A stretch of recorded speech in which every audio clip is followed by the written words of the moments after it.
একটা ইলেকট্রিক পোস্টকে অতিক্রম করলো 12 সেকেন্ডে। এবার বললো ট্রেনের দৈর্ঘ্যটা 200 মিটার, তুই বলতে পারবি কত বেগে গেল? তাহলে একদম সিম্পল করে দিতে পারবে। কি করে? 12 সেকেন্ডে যায় 200 মিটার, 1 সেকেন্ডে কত? 1 সেকেন্ডে নিচে 12 হবে, কাটাকাটি করলে 4 দিয়ে কাটলে 3 4 12, 4 50 200, এই যে 50/3 এত মিটার পার সেকেন্ড। এটা ঘন্টাতে করতে হলে, ঘন্টা পার কিলোমিটারে করতে হলে 18/5 দিয়ে গুণ করলে হয়ে যাবে। তাহলে 10 এদিকে 6, 60 কিলোমিটার পার আওয়ার, কিমি পার। এ 100 মিটার দৌড়ায় 25 সেকেন্ডে, বি ওই দূরত্ব দৌড়ায় 30 সেকেন্ডে। তাহলে এ বি কে কত মিটারে পরাজিত করবে? টাইম বলা আছে, মিটারে পরাজিত করবে। তাহলে এ টাইম সেকেন্ডের সময় 5 সেকেন্ড বেশি লাগছে। হ্যাঁ, এবার এবার এইটাকে আমি ঐকিক নিয়মে বের করব। তাহলে এ কত 5 সেকেন্ডে কতটা যায় সেটুকু পরাজিত করেছে। তাহলে 25 সেকেন্ডে যাচ্ছে 100 মিটার, 1 সেকেন্ডে কত? আরো কম যাবে না? কম গেলে নিচে ভাগ হবে, আর 5 সেকেন্ড আরো বেশি যাবে। তাহলে 5 5 25, 5 20 100, তাহলে 20 মিটার রে পরাজিত। 20 মিটার পেছনে থাকছে, তখনই পৌঁছে যাচ্ছে। সুন্দর একটি অঙ্ক। একটি দ্রব্যের উপর লাভ ও সেটির বিক্রয় মূল্যের অনুপাত 1:5। দ্রব্যটির বিক্রয় মূল্য ক্রয় মূল্যের অনুপাত কত? তাহলে আমি x ধরে করি। তাহলে এখানে যদি আমি লাভ ধরি, তাহলে লাভ 1 অনুপাতে আছে, তাহলে শুধু x হবে, আর বিক্রয় মূল্য হবে আমার, বিক্রয় মূল্য কত হবে? 5x। তাহলে আমার এখানে চেয়েছে কি ক্রয় মূল্য, বিক্রয় মূল্য প্লাস ক্রয় মূল্যের অনুপাত। তাহলে বিক্রয় মূল্য আমার এখানে হয়ে গেল 5x, আমি পেয়ে গেছি। আর ক্রয় মূল্য কি হবে? তাহলে এই ক্রয় মূল্য হবে, লাভটা বাদ দিলেই হয়ে যাবে 5x - x = 4x হলো আমার ক্রয় মূল্য। তাহলে এটার সঙ্গে অনুপাত করে দিলে, ইস্টু করে দিলেই হবে। তাহলে 4x, এবার x x অনুপাতে কেটে যাবে, তাহলে 5:4 হলো আমার। এ এর বেতন বি এর থেকে 10% বেশি, বি এর বেতন এ এর থেকে শতকরা কত কম? এটা পরীক্ষায় আসে এবং ভুলভাল হওয়ার সম্ভাবনা থাকে। তাহলে কি করব আমরা? সিম্পল ঐকিক নিয়ম করব।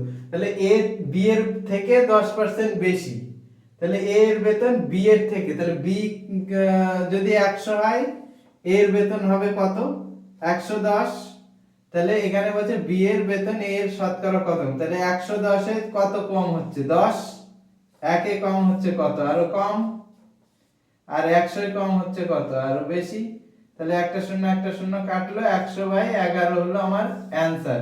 তাই এটাকে ভগ্নাংশ করলে 9 পূর্ণ 1/11, এটা হয়ে যাবে অ্যানসার।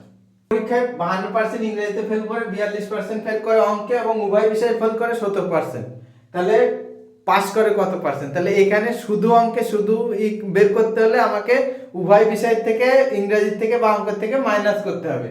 তো সেটা করলে তাহলে আমার শুধু অঙ্কে শুধু ইংরেজিতে এবং উভয় বিষয়ে বের করলে টোটাল যোগ করে কি করব? আমার 100 থেকে মাইনাস করে দেবো, টোটাল 100%, তাহলে বেরিয়ে যাবে। তাহলে এখানে 52 থেকে যদি -17 করি, তাহলে আমার আসছে 7 5 হাতে 1 3, 35%। আর এখানে 42 থেকে যদি আমি 17 বাদ দিই, তাহলে আমার আসছে 25%, আর এদিকে 17%। তাহলে সব কটা যোগ করলে আমার 7 আর 7 77%।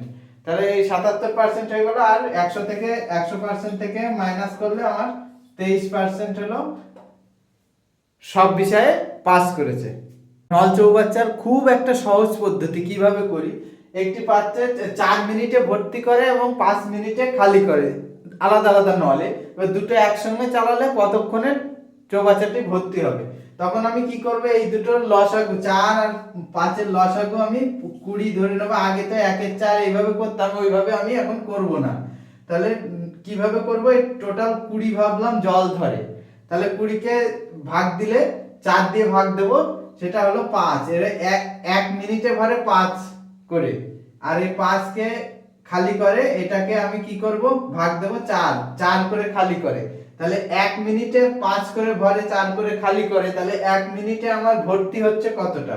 এইটা মাইনাস করলে সমান সমান 1 অংশ ধরে নিলাম, এই 1 অংশ করে আমার ভর্তি হচ্ছে। তাহলে 20 অংশ ভর্তি হতে আমার কত? 20 মিনিট সময় লাগবে। দুটি ধনাত্মক সংখ্যার অনুপাত দেওয়া আছে এবং তাদের গুণফল দেওয়া আছে। তাহলে আমার ক্ষুদ্রতম সংখ্যাটি কত বের করতে হবে। তখন আমি কিভাবে বের করব? অনুপাত যেহেতু দেওয়া আছে, তাহলে এখানে 3x আর 5x ধরা যায়। তাহলে এখানে 3x ইন্টু 5x, এটাকে গুণ করলে আমার আসছে হলো সমান সমান 2160। তাহলে এখানে আমার 3 5 15 x স্কয়ার সমান সমান আসছে 2160। তাহলে এখানে 15 যদি এই পাশে নিয়ে আসি তাহলে আমার কাটাকাটি করলে কি হবে, 5 দিয়ে কাটলে 3 5 15, 4 5 20, 1 দিয়ে 15, 3 5 15, 1 দিয়ে 10, তাহলে 5 দুগুণে 10। এটাকে আবার 3 দিয়ে কাটা যাবে, 3 14 42, আর 1 থাকবে 12, 3 4 12, তাহলে 144। তাহলে x সমান সমান এইদিকে স্কয়ার আছে ওইদিকে গেলে রুট হয়ে যাবে, তাহলে 144 এর রুট ওভার করলে হচ্ছে 12 12 144, তাহলে আমার ভ্যালু আসলো 12। তাহলে আমি x এর মান 12 পেলাম। তাহলে এখানে 3 আর 5 এর সঙ্গে অনুপাত দেয়া আছে, আমি ধরেছি কত, ক্ষুদ্রতমটা 3x, তাহলে 3 12 36 হলো আমার রাইট অ্যানসার। একজন সঠিক সময়ে যদি ইলেকট্রিকের বিল জমা দেয় তাহলে 7.5% ডিসকাউন্ট পায়, এরকম বলছে। এইবার সে যদি 16 টাকা 50 পয়সা ছাড় পেয়েছে তাহলে তার কত টাকা বিল ছিল, কিভাবে বের করব দেখা যায়। তাহলে আমি সিম্পল ঐকিক নিয়ম করব। তাহলে 7 টাকা 50 পয়সা ছাড় পায় 100 টাকা যদি বিল থাকতো, তাহলে 1 টাকা ছাড় পায়, তাহলে আরো কম টাকা বিল থাকলে হবে। আর 16 টাকা 50 পয়সা ছাড় পায় কত, আরো বেশি বিল হবে, তাহলে 16.5। তাহলে এই 0.5 এক ঘর আগে, এটা এক ঘর আগে উঠে যাবে, তাহলে 25 দিয়ে কাটলে 3 25 75, 4 25 100, 3 দিয়ে কাটলে 3 5 15, আর 1 15, 3 5 15, তাহলে 55 55, 4 5 20 শূন্য হাতে 2, 5 4 5 20 আর 2 22, তাহলে 220 টাকা তার বিল। একটা পাত্রে 9.5 লিটার জল আছে এবং যদি পাত্রের অর্ধেক জল ঢেলে ফেলা হয়, অর্ধেক জল থাকলে 5.5 লিটার হয়, তাহলে পাত্রটার ওজন কত? তাহলে অঙ্কটা সহজ মনে হলেও কিন্তু অনেক সময় ভুল হয়ে যায়। একদম শর্টকাটে কিভাবে করব, টোটাল জল আছে 9.5 লিটার এবং অর্ধেক থাকলে হয় 5.5 লিটার, তাহলে আমার জলের ওজন, অর্ধেক জলের ওজন হলো 4 লিটার, তাহলে টোটাল জলের ওজন হলো 8 লিটার। তাহলে 9.5 থেকে 8 মাইনাস করলে 1.5 লিটার হলো পাত্রের ওজন, বা 1.5 কেজি, 1.5 কেজি হলো পাত্রের ওজন। নমস্কার বন্ধুরা, এই ধরনের অঙ্ক দেয়া থাকে, এর পাওয়ার দেয়া আছে, যোগ করলে কত দিয়ে ভাগ যাবে অপশন দেয়া আছে। তাহলে এইগুলোকে দেখলে ঘাবড়ালে হবে না, কিভাবে আমরা সমাধান করব।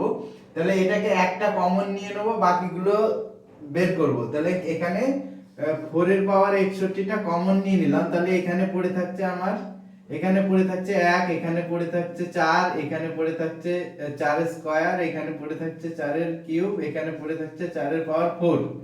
তাহলে এইগুলো যোগ করলে 1 প্লাস 4 প্লাস 4 স্কয়ার হলো 16, প্লাস 4 4 4 16 64, প্লাস এখানে 4 এর 4 64 হলো, 4 4 16 6 হাতে 1,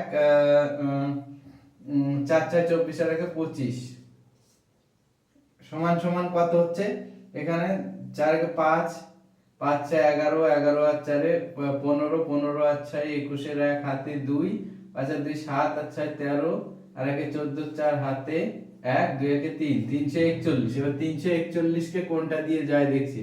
এবার জোড় সংখ্যা আর বিজোড় সংখ্যা, এখানে 3 দিয়ে যাওয়ার নিয়ম কি আছে, 4 3 7 1 8, 8 3 দিয়ে যাবে না, 5 দিয়েও যাবে না, তাহলে 11 দিয়ে দেখি। এবার 11 এর নিয়ম কি হলো, জোড় আর বিজোড় সংখ্যা যদি 0 হয় বা 11 দিয়ে যায় তাহলে যাবে। তাহলে এখানে 3 1 4, আর বিজোড় সংখ্যায় আছে 4, আর এখানে 4, তাহলে এখানে 0 হয়ে যাচ্ছে, তাহলে এটা 11 আমার রাইট অ্যানসার। রেলের এনটিপিসি থেকে শুরু করে লোকো পাইলট, টেকনিশিয়ান, সমস্ত পরীক্ষায় এই প্রশ্নটা আসে এবং একদম সহজভাবে ম্যাজিকের ভিভে কিভাবে করা যায় সেটা দেখুন। এবং এই প্রশ্নটা সবাই ইন্টারেস্টিং প্রশ্ন, সবাই দেখতে পারে। দেখুন 40 জন লোক আছে, প্রত্যেকের সাথে প্রত্যেকে যদি হাত মেলায় তাহলে তাদের হ্যান্ডশেক কতবার হবে, হাত মেলানো কতবার হবে। তাহলে 40 জন 40 জনের সঙ্গে হাত মেলাচ্ছে, গুনলে কতবার হবে। তো এটা গুনতে গেলে অনেক টাইম প্রয়োজন, কিন্তু আমি শর্টকাটে কিভাবে করব, শর্টকাটে করব 40 ইন্টু 1 কমিয়ে দেব, তাহলে 39/2, এটাই হলো আমার সঠিক অ্যান্সার। কাটাকাটি করি, তাহলে এখানে 20, তাহলে এখানে একটা শূন্য, 9 দুগুণ 18, হাতে 1, 3 দুগুণ 6 রেখে 7, 780 বার হয়ে গেল। কত ইজিতে অঙ্কটা। নমস্কার বন্ধুরা, এখানে 9 পূর্ণ 1 এর 7 প্লাস 9 পূর্ণ 2 এর 7 প্লাস 9 পূর্ণ 3 এর 7 প্লাস 9 পূর্ণ 4 এর 7 প্লাস 9 পূর্ণ 6 এর 7 প্লাস 9 পূর্ণ 5 এর 7, এইগুলো এবার পূর্ণগুলো ভেঙে যে 7 নং 63 64/7 তারপরে ভগ্নাংশে যোগ করলাম, এইভাবে করতে গেলে অনেক টাইম লাগবে। কিন্তু পরীক্ষায় এই ধরনের অঙ্ক আসে, তাহলে তখন আমি কি করব, তখন এই 9 গুলো আমি যোগ করে নেব। 1 2 3 4 5 6, 6 নং 54, 6টা 9 আছে, তাহলে আমার 54 হয়ে গেল। প্লাস এবার এই ভগ্নাংশগুলো, যেহেতু ভগ্নাংশের নিচের গুলো সব 7 আছে, তাহলে উপরের গুলো যোগ করলেই হয়ে যাবে। তাহলে এখানে আমার নিচে যেহেতু সব 7 আছে, 7ই হবে। তাহলে 1 2 1 3 3 6 4 10 8 6 16 আর 5 21, তাহলে এটাকে কাটলে 3 হচ্ছে। তাহলে 54 প্লাস 3 সমান সমান 57 আমার রাইট অ্যান্সার।